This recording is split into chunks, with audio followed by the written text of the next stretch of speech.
안녕하세요. 천동필 교수의 세계 속 지역 기업 들려주기 시간입니다.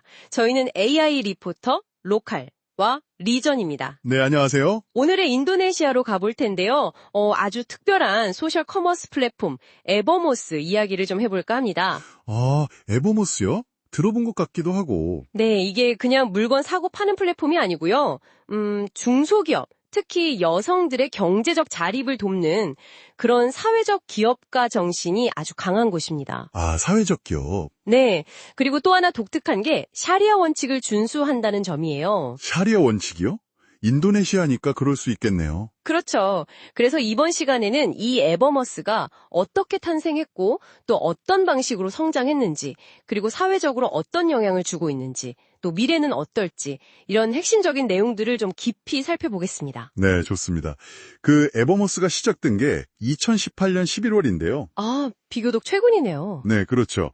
그 당시에 인도네시아 중소기업들, 보통 MSM이라고 부르잖아요. 네네, MSM이? 이 기업들이 물건은 잘 만드는데 유통망이 너무 복잡한 거예요. 그래서 제값 받기도 힘들고. 중간 단계가 많아서 그런가요? 네, 그런 면도 있고요. 또 인도네시아가 섬이 엄청 많잖아요. 17,000개 넘으니까. 와, 17,000개요? 네, 그러니까 물류가 이게 보통 문제가 아니었던 거죠. 지방 소비자들은 또 믿을 만한 샤리아 인증 제품 찾기도 어렵고요. 그렇겠네요. 그런 문제들을 좀 해결해 보려고 창업자들이 나선 거군요. 바로 그거죠. 좀 더 포용적인 경제, 그러니까 누구 하나 소외되지 않는 경제를 만들자. 특히 여성이나 지방에 사는 분들한테 스스로 돈 벌 기회를 주자, 이런 거였어요. 현지 브랜드도 좀 키워주고요. 회사 이름 에버모스? 뜻도 모든 무슬림을 위한 일상용품이라면서요. 처음부터 방향이 확실했네요. 네, 맞아요.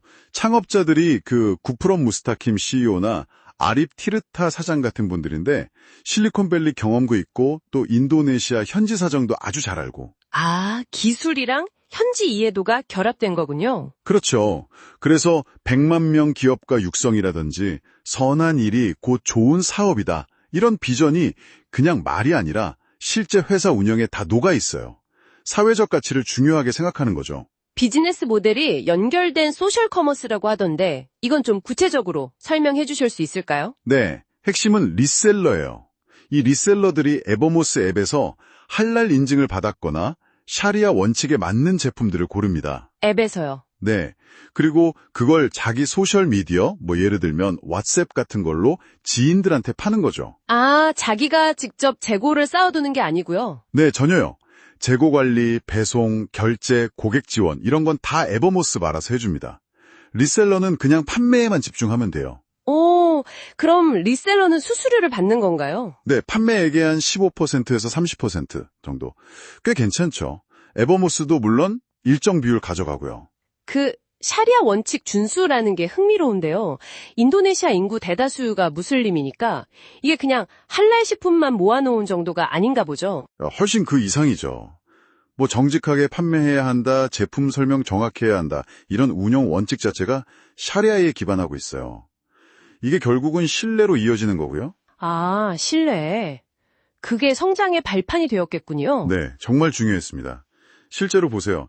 2020년에 리셀러가 3만 명이었는데 지금은 90만 명이 넘어요. 3만에서 90만이요?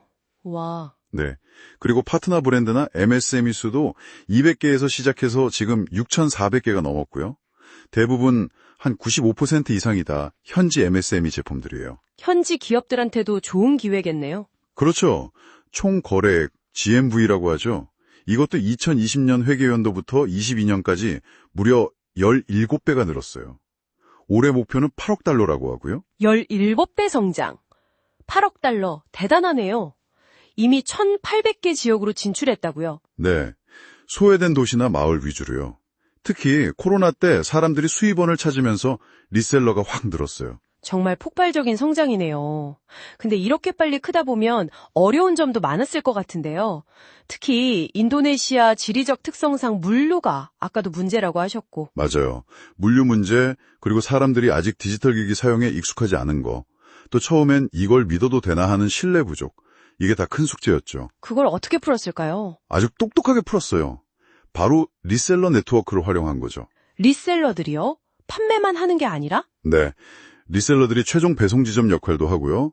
또 아는 사람, 이웃한테 추천하는 거니까 신뢰 문제가 자연스럽게 해결되는 거예요.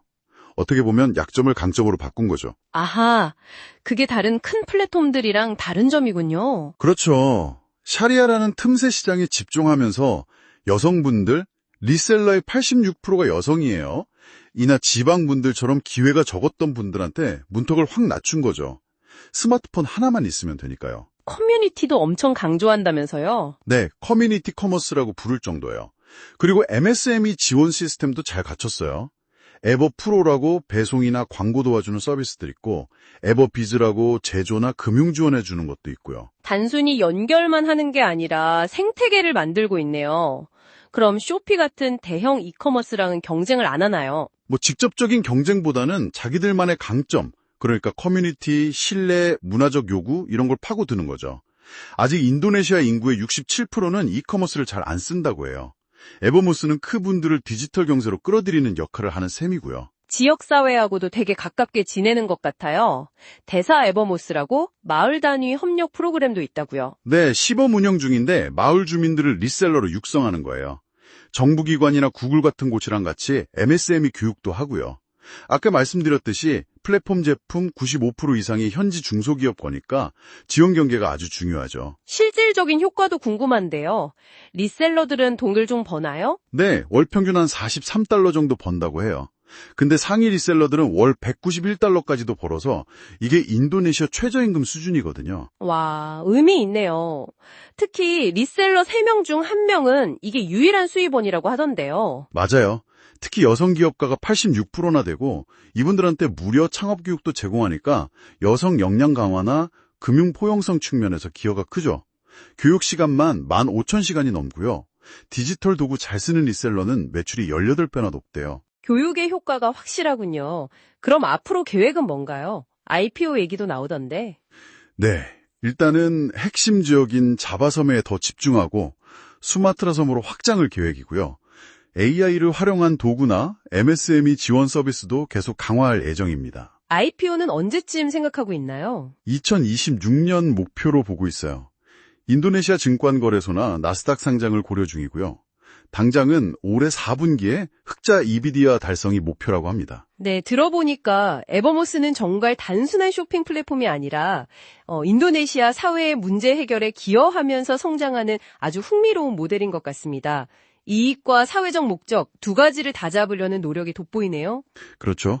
특히 인도네시아 같은 신흥시장에서는 이런 착한 사업이 오히려 더 강력한 경쟁력이 될 수 있다는 걸 보여주는 것 같아요. 여기서 우리가 한번 생각해 볼 점은 이런 사회적 가치를 중시하는 모델이 과연 다른 문화나 시장 환경에서도 통할 수 있을까 하는 거겠죠. 네, 좋은 질문이네요. 오늘 에버머스 이야기 잘 들었습니다. 지금까지 로컬과 리전이었습니다. 다음에 더 재미있는 사례로 만나요. 이 팟캐스트는 구글의 제머니 2.5, 도트북 LM, 그리고 헤드라이너의 도움으로 제작되었습니다.